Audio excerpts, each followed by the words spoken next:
L'histoire s'ouvre 5 ans plus tôt, au Caire. On y découvre le milliardaire égyptien Soliman, installé confortablement en train de feuilleter un magazine. Un serveur lui apporte le petit déjeuner, mais Soliman, irrité, rejette brutalement le plateau, prétextant qu'il a un goût de melon. Pendant ce temps, une bande de criminels redoutés, connus sous le nom des Bad Guys, infiltre déjà sa somptueuse demeure, à l'insu du milliardaire. Sous un déguisement, Monsieur Requin parvient à passer la sécurité, tandis que Monsieur Serpent et Monsieur Piranha préparent une ouverture pour Monsieur Loup. Leur nouvelle recrue, Tarentule, pilote l'opération depuis son poste de hackeuse. Dès que l'accès est prêt, Monsieur Loup surgit d'en haut et s'infiltre dans le manoir avec une précision impressionnante. À l'intérieur, Soliman est abasourdi de voir des intrus envahir sa maison. Lorsqu'il les traite de « monstres », Monsieur Loup perd son calme et dévoile un visage bien plus inquiétant. Il appuie alors sur un bouton près de la porte, révélant la véritable cible, la voiture de collection la plus précieuse de Soliman. Le milliardaire les supplie de l'épargner, mais en vain. Les Bad Guys s'emparent du véhicule et s'élancent dans une course-poursuite effrénée à travers les rues du Caire.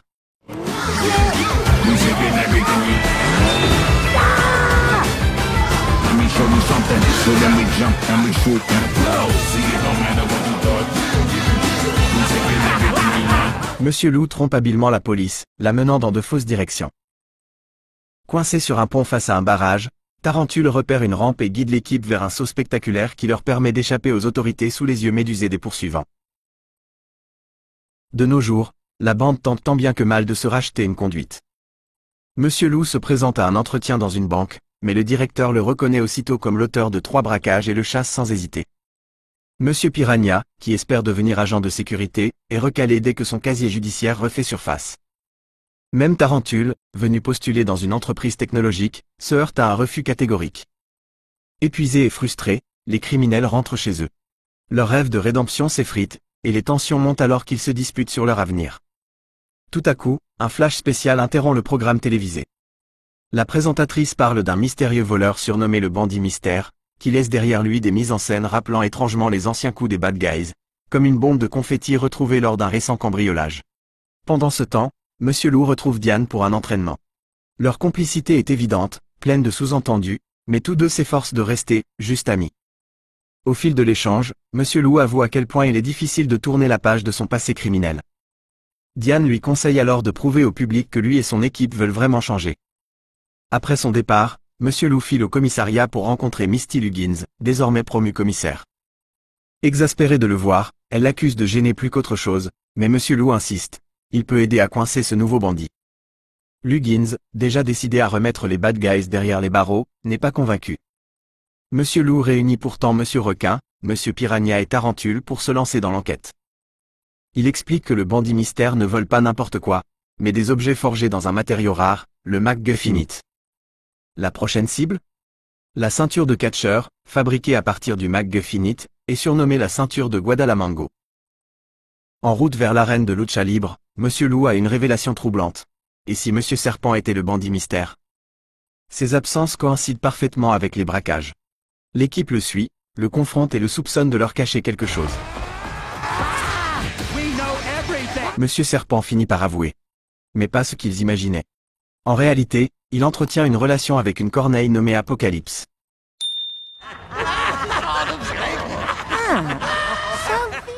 À peine le temps de digérer la nouvelle qu'ils aperçoivent un catcheur masqué en cochon s'approcher de la ceinture.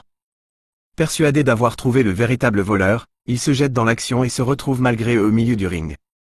Monsieur Requin et Monsieur Piranha enfilent même des costumes voyants pour se fondre dans le spectacle. Mais le cochon est coriace.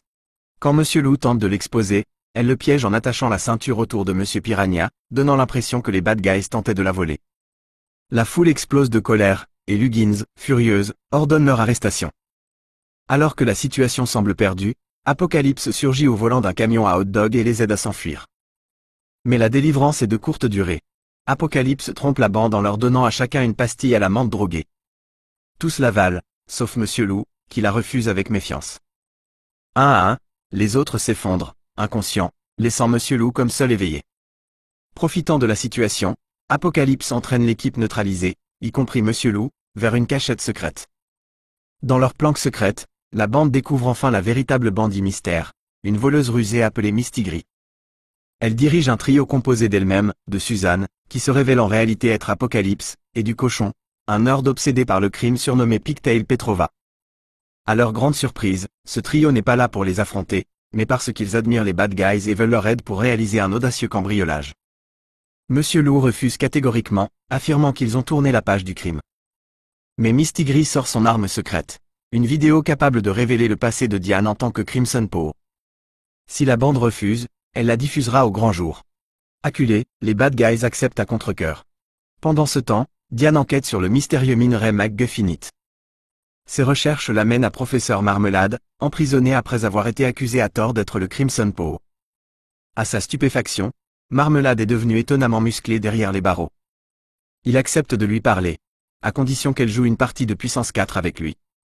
Pendant ce temps, Mistigri confie à la bande leur première mission.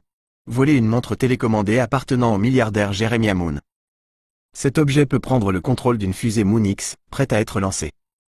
Pour s'approcher de lui, l'équipe s'infiltre à son mariage. Grâce à Tarentule, les lunettes intelligentes de Moon sont piratées pour lui faire croire que Monsieur Lou est un riche magnat du pétrole. Séduit, Moon invite Monsieur Lou à discuter en privé, ce qui offre une chance parfaite de dérober la montre. Mais les choses se compliquent lorsque l'Égyptien Soliman, aperçu plus tôt, surgit et menace de reconnaître Monsieur Lou. Mistigri s'impatiente, exaspéré par l'hésitation de Monsieur Lou. Le mariage tourne au chaos. Monsieur Requin se déguise en prêtre, tandis que Monsieur Lou prend la place de la mariée. Juste au moment où Soliman commence à le démasquer, la vraie mariée, malencontreusement tranquillisée par la bande, est remise à sa place. Profitant de la confusion, les bad guys réussissent le coup. Plus tard, Monsieur Lou révèle que tout avait été prévu. Monsieur Piranha et Tarentule avaient distrait Soliman pour lui permettre de subtiliser la montre discrètement. De retour en prison, Professeur Marmelade explique à Diane que le McGuffinite est magnétique et peut attirer des ressources précieuses comme l'or. Diane comprend aussitôt que le trio prévoit de transformer la fusée en aimant à or planétaire. En consultant les vidéos de surveillance, elle découvre que la dernière visite de Marmelade venait de Mistigri. Un peu plus tard, Monsieur Lou parvient à s'emparer de la clé USB contenant la vidéo compromettante et s'apprête à partir. Mais Mistigri le retient, lui demandant s'il croit vraiment avoir fait le bon choix en devenant gentil. Selon elle, il lui manque toujours l'adrénaline de ses anciens crimes. Ces paroles hantent Monsieur Lou lorsqu'il retrouve la bande, qui a déjà enregistré une confession de Mistigri admettant qu'elle les a piégés. Ils sont prêts à filer. Jusqu'à ce qu'ils réalisent que Mistigri, Apocalypse et Pigtail Petrova ont saboté leur vanne. Le trio les capture avec des menottes en or et dévoile la puissance terrifiante du McGuffinite. Leur objectif, utiliser la fusée Moon X pour voler tout l'or de la planète. Mistigri lance même le téléchargement de la vidéo révélant le secret de Diane, narguant Monsieur Lou à mesure que la barre de progression avance. Pire encore, Apocalypse alerte la commissaire Luggins de leur position. Lorsque Mistigri et ses complices s'en vont, les bad guys tentent désespérément de s'échapper et d'arrêter l'upload. Tarentule essaie de pirater l'ordinateur, mais échoue. Monsieur Lou, de son côté, arrive trop tard pour détruire l'appareil. La vidéo est mise en ligne. Le secret de Diane est révélé au monde entier. Furieuse, Diane traque Mistigri, Apocalypse et Pigtail Petrova jusqu'au pas de tir de la fusée. Elle neutralise rapidement Apocalypse et Pigtail Petrova, mais Mistigri s'avère une adversaire redoutable, lançant un affrontement spectaculaire. Alors que la bataille fait rage, le téléphone de Diane vibre avec une nouvelle dévastatrice. Le monde a découvert sa véritable identité. Les réseaux sociaux s'enflamment de messages de déception et de trahison, tandis que, à sa grande surprise, le professeur Marmelade est innocenté et libéré de prison.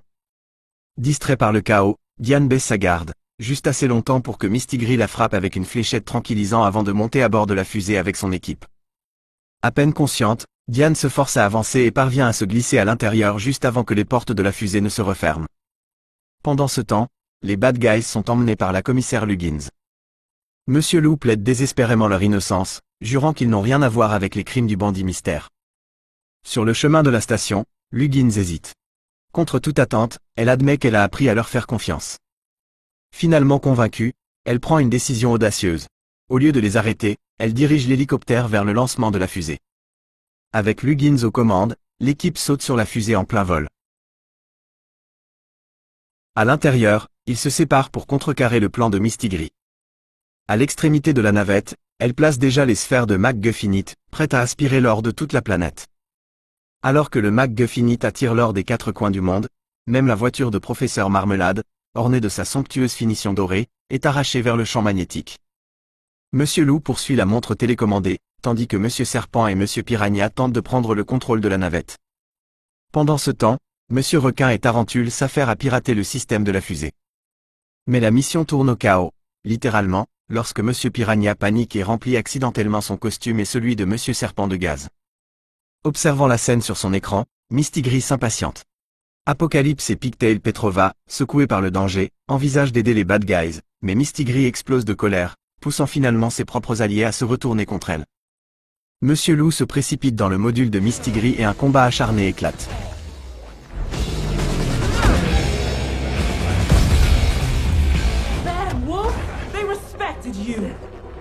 Grâce à son habileté, il parvient à subtiliser la montre en plein affrontement. Avec l'aide de ses amis, il redirige la navette, percutant le MacGuffinite et le détruisant. Instantanément, tout leur volet retombe sur terre, sans danger. À ce moment-là, Diane arrive, retrouvant ses forces. Elle et Monsieur Loup unissent leurs efforts pour neutraliser Mistigris, la projetant contre un panneau électrique et la mettant hors d'état de nuire. Au milieu des étincelles et des débris, Monsieur Loup et Diane s'embrassent enfin pour la première fois. Réunis avec Monsieur Serpent, Monsieur Requin, Tarentule, Monsieur Piranha, et désormais Apocalypse et Pigtail Petrova, l'équipe se prépare tandis que la station fusée commence sa chute spectaculaire vers la Terre. La scène coupe sur ce qui semble être des funérailles. La foule pleure la perte supposée de Diane et des bad guys, des héros qui se sont sacrifiés pour sauver le monde.